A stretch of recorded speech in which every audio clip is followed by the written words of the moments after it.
Place au direct, le souverain qui vient d'arriver devant le Conseil national. Il vient d'être accueilli par Laurent Nouvion et Michel Roger. Un moment particulier pour Laurent Nouvion, cet hommage, puisqu'il a été élevé par Jean-Charles Ray. Un hommage aussi qui doit beaucoup toucher Maître Henri Ray, qui a été conseiller national pendant les 3 mandats de président de son papa. Vous voyez les invités, les élus, les conseillers nationaux, les conseillers de gouvernement, les anciens présidents, tous debout et qui attendent le souverain.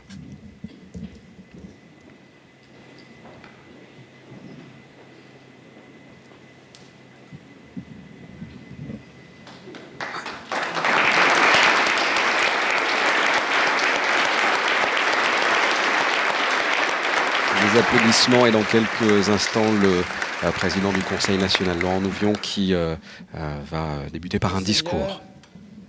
Monsieur le ministre, Madame, Messieurs les conseillers de gouvernement, Excellences, chers collègues, chers compatriotes, il me revient ce soir, dans le cadre de cette séance solennelle, 20 ans après sa mort, le grand honneur de rendre hommage à Jean-Charles Ray, à l'occasion du centenaire de sa naissance qui a marqué la vie politique de notre pays pendant près d'un demi-siècle.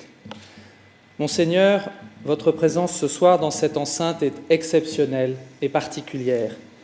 Permettez-moi, au nom de tous les élus présents, et ensuite au nom de ma famille, de vous en remercier avec mes sentiments de déférente affection et mon profond respect.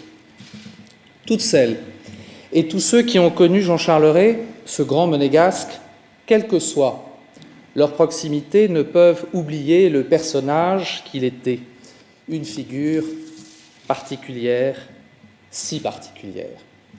Passionné par Monaco, par ses institutions, il a mis son intelligence subtile au service non seulement des intérêts supérieurs du pays, mais aussi des compatriotes, sans aucune différence.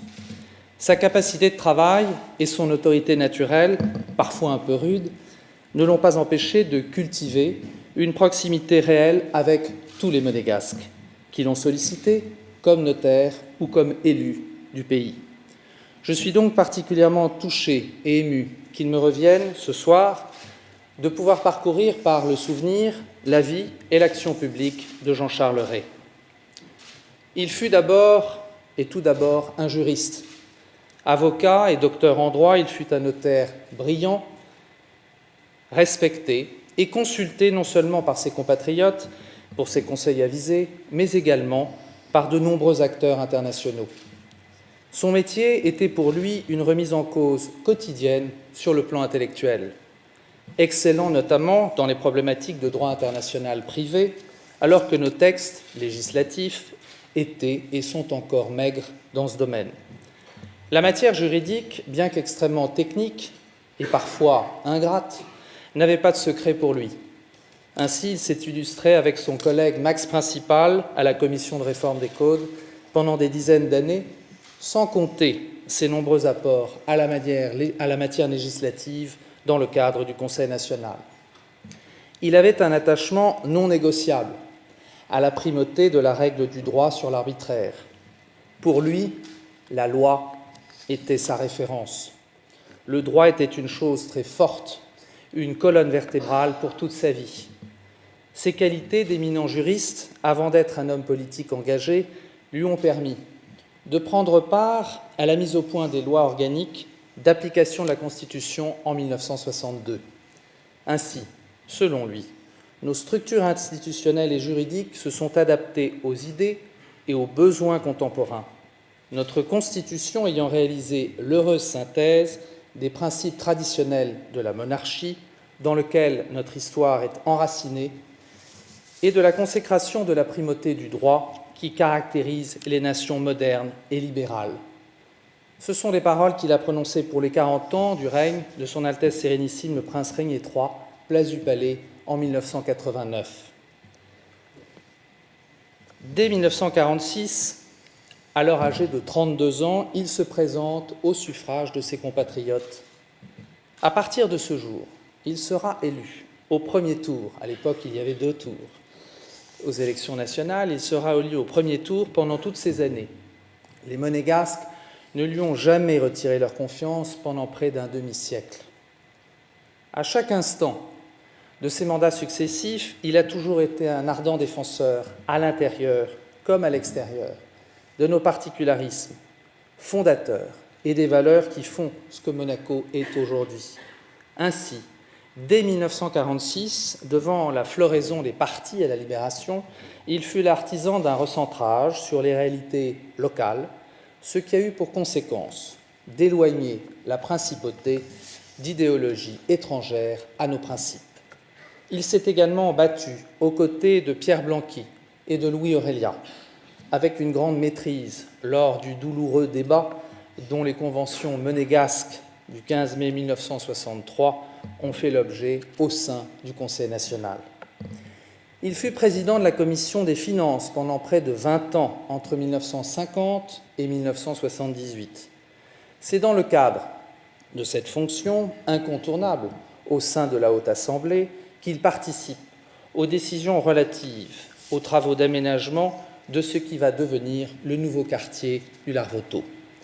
Il a toujours considéré que pour Monaco, et pour que Monaco puisse préserver sa croissance économique et donc sa prospérité, notre petit État était condamné à se lancer dans de grands chantiers, ce que nous appelons aujourd'hui nos grands travaux. Le plus remarquable et le plus gigantesque, ramené à notre étendue territoriale, fut sans nul doute celui de Fontvieille. Après la décision politique du Conseil national de désaffecter ce domaine public maritime, Jean-Charles Ray s'est particulièrement illustré pour sa précieuse contribution à l'élaboration du traité de concession passé avec la SADIM pour la construction du terre-plein de Fontvieille et du nouveau port de Fontvieille en 1965. Toujours sur ce dossier majeur, il fait bénéficier l'État de toutes ses compétences pour la conclusion de l'acquisition de ce même terre-plein à cette même société en 1973, en pleine union avec la plus haute autorité.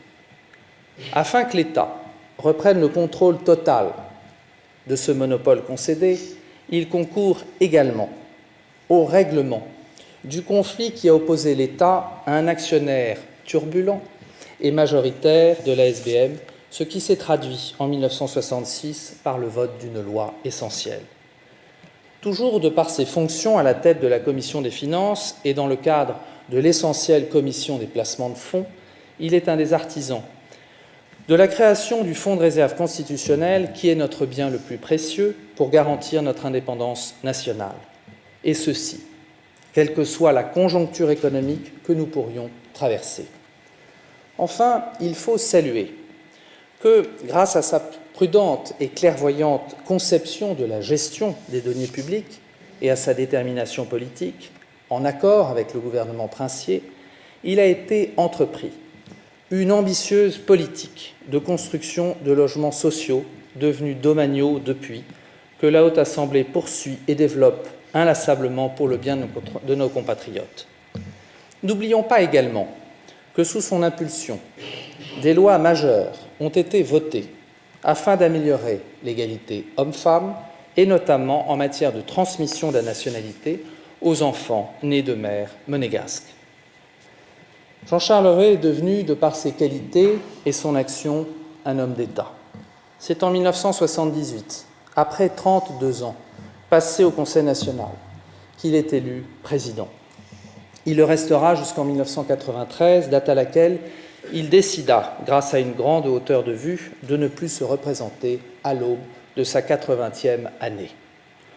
On peut être un homme politique pendant de nombreuses années sans être nécessairement et sans rassembler des qualités d'homme d'État.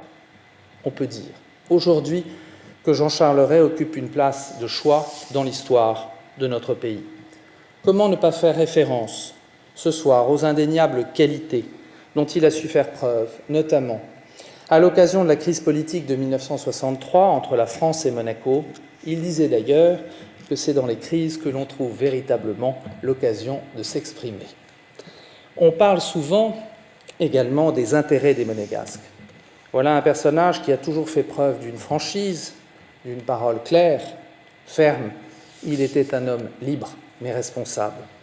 Aussi, prenait-il l'intérêt de Monaco avant toute autre considération, détester les querelles stériles de personnes contraires à la stature politique directement liée à cette fonction qu'il exerçait avec brio et avec une autorité naturelle que personne ne pouvait lui contester.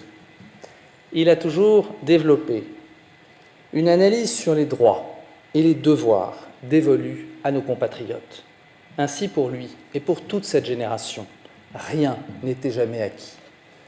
Il s'est attaché, et s'il s'est attaché, à faire connaître à certains monégasques qu'ils avaient des droits.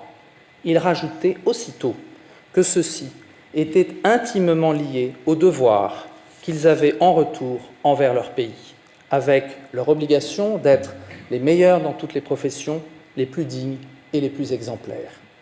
Ainsi déclarait-il, « Les droits politiques resteront et demeureront l'apanage des seuls monégasques. Le Conseil national, garant naturel de ces droits politiques, avec le prince souverain, continuera à veiller jalousement à ce qu'ils ne subissent aucune atteinte, aucune altération, même si minime soit-elle, même indirecte. Ce principe demeure l'un des fondements de notre indépendance nationale. » Le ton professoral et parfois cassant de ces interventions n'a jamais dissuadé aucun monégasque d'aller taper à sa porte toujours ouverte. C'était aussi sa marque de fabrique. Il demeurait un homme de principe, aimant les joies simples de la vie de famille et aussi le golf, passion dans laquelle il a également excellé. Ayant toujours manifesté, même dans les moments politiquement délicats, une loyauté totale aux institutions de la principauté.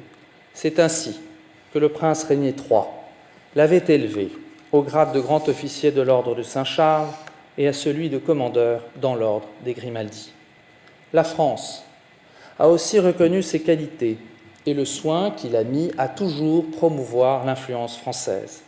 Ainsi a-t-il été fait commandeur de la Légion d'honneur. L'Italie l'a aussi honoré en faisant de lui un grand officier dans l'ordre du mérite de la République italienne. Celui qui nous a quittés il y a aujourd'hui 20 ans est présent plus que jamais au sein de notre communauté nationale, au travers des déclarations qu'il a prononcées et de l'œuvre politique qu'il a laissée, et dont nous essaierons de nous inspirer avec humilité et rigueur. Son nom vit dans nos esprits quotidiens et au quotidien grâce à la décision unanime du Conseil communal en 1998 de lui consacrer une importante voie publique de la Principauté, inaugurée le 25 novembre de cette même année, en votre présence, Monseigneur, et en présence de votre Père, Son Altesse Sérénissime le Prince Régnier III et de ma famille. Je veux parler du quai qui ceinture le port de Fontvieille, symbolique forte pour tous les monégasques qui l'ont connu et apprécié. Je voudrais ce soir, avant de terminer cet hommage, citer le prince Régnier III, qui a déclaré à cette occasion « Un port est toujours un refuge pour le navigateur. Que le quai Jean-Charles Ray soit aussi celui du souvenir d'un grand monégasque présent dans nos mémoires et désormais dans la pierre. » Vous pouvez l'imaginer, ce fut pour moi un privilège de rendre à celui qui m'a élevé l'hommage qui lui était dû lors de cette séance solennelle. Je mesure chaque jour le devoir qui est le mien à la fonction que j'occupe aujourd'hui. Une responsabilité que je dois à notre pays, à mes compatriotes et à ma famille, dont l'engagement politique lui a permis de siéger depuis près de 70 ans sans interruption dans cette enceinte. Je veux remercier Daniel, son épouse, ma mère, et ses enfants, ici présents, mes frères François et Pierre, son fils aîné, Henri, qui a siégé 40 ans dans cette enceinte, ainsi que toute autre famille présente ce soir, qui a assisté à ce moment si émouvant et particulier pour la Haute Assemblée. Et vous remercier, Monseigneur, une nouvelle fois, de nous avoir fait le grand honneur et l'immense plaisir de votre présence ce soir. Merci.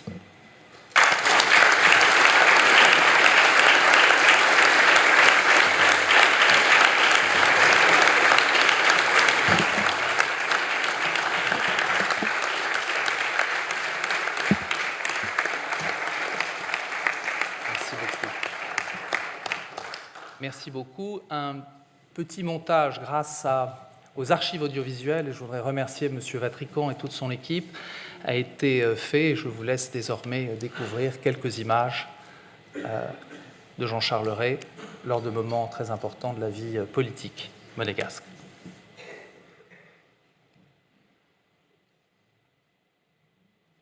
Si la technique nous envoie.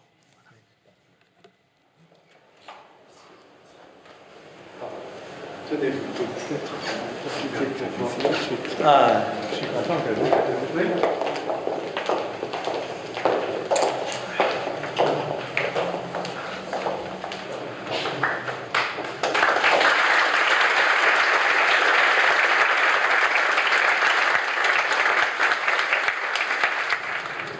Je tiens en terminant à former les vœux pour l'heureux déroulement de nos futurs débats dans ce cadre nouveau, digne du prestige de la Haute Assemblée, et de formuler les souhaits les plus cordiaux pour chacun d'entre vous et pour vos familles.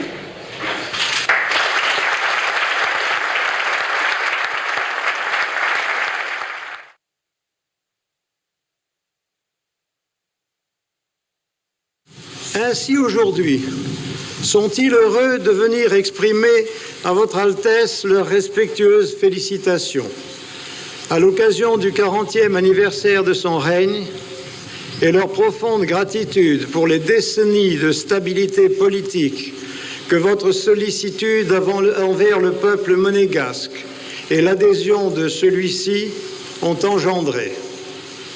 Mais en cet instant, notre pensée émue rejoint aussitôt celle qui, 26 ans durant, accompagna avec distinction votre action, de son affection et de son soutien. Nous nous souvenons aussi, dans le recueillement, de la noblesse avec laquelle elle présidait à vos côtés, avec vos enfants et votre famille, les événements qui, en ce lieu notamment, rythment la vie de notre communauté nationale. Vous savez, Monseigneur, combien le rayonnement de son Altesse Sérénissime, la princesse Grace, reste présent au cœur de tous ceux qui vous entourent ici.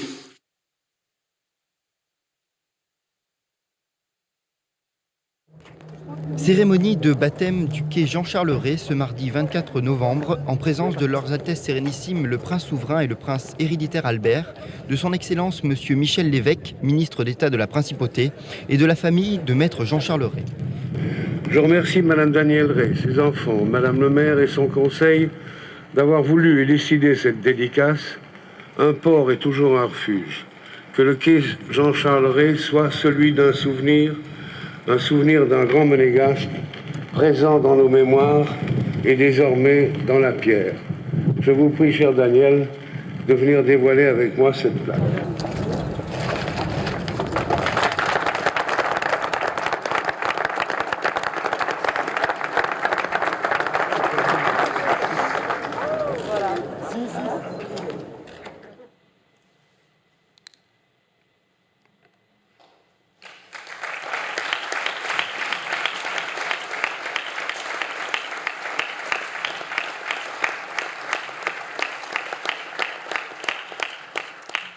Merci beaucoup. Je crois, Monsieur le Ministre, que vous souhaitez dire quelques mots et je vous passe donc la parole.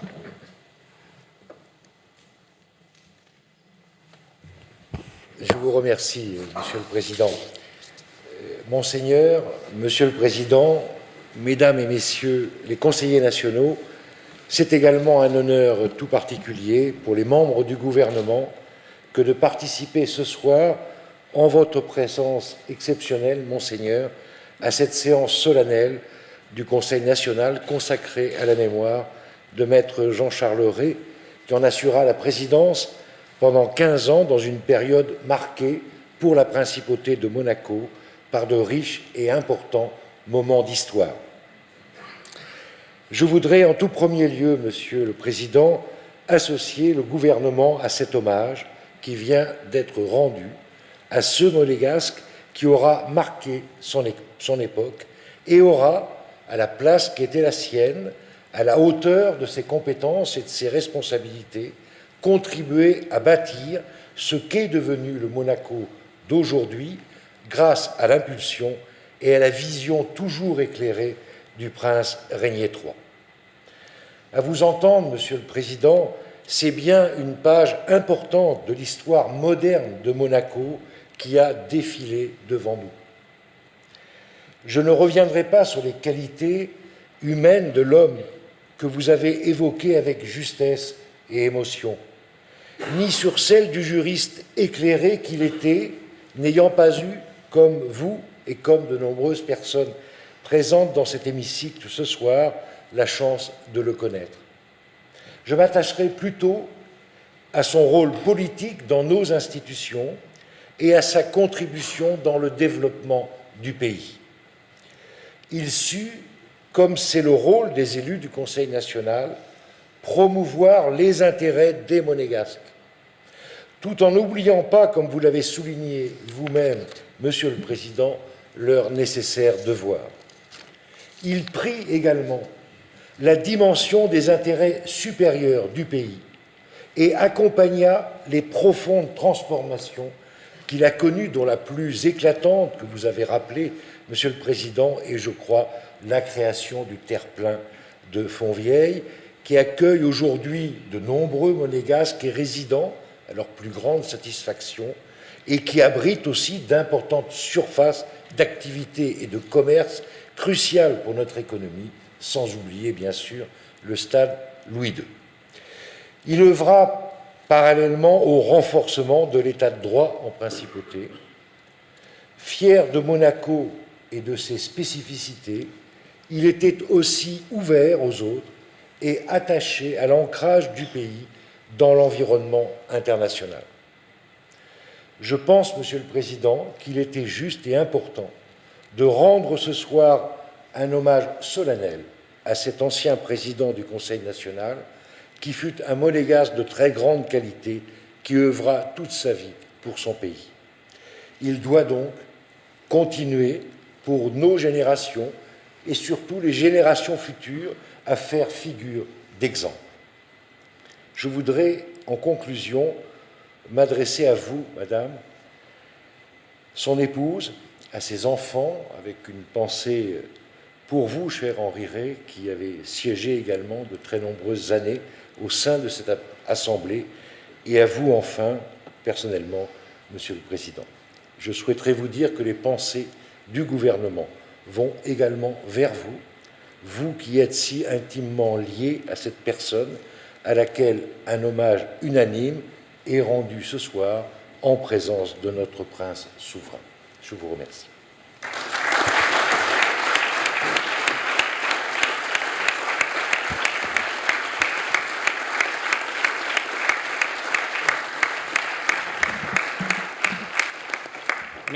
Merci beaucoup, Monsieur le Ministre, de vos propos qui touchent, je crois, l'ensemble des élus, ainsi que ma famille. Et encore, merci au Prince d'être venu pour cette séance particulière et ainsi clôture donc cet hommage. À très bientôt. Merci. Voilà, un hommage unanime, vous l'avez entendu, le président du Conseil national et le ministre d'État ont rappelé les grandes actions menées par Jean-Charles Rey lors de ses 3 mandats de président et plus largement pendant près d'un demi-siècle de vie politique. Jean-Charles Rey aurait eu 100 ans cette année, un hommage au milieu de sa famille et plus largement de la famille monégasque. Vous l'avez vu, un hommage en présence également de 3 anciens présidents du Conseil national, messieurs Jean-Louis Campora, Stéphane Valéry et Jean-François Robillon. Et bien sûr, un hommage en présence du souverain, c'était la 2e visite du prince Albert II dans ce nouveau bâtiment du Conseil national.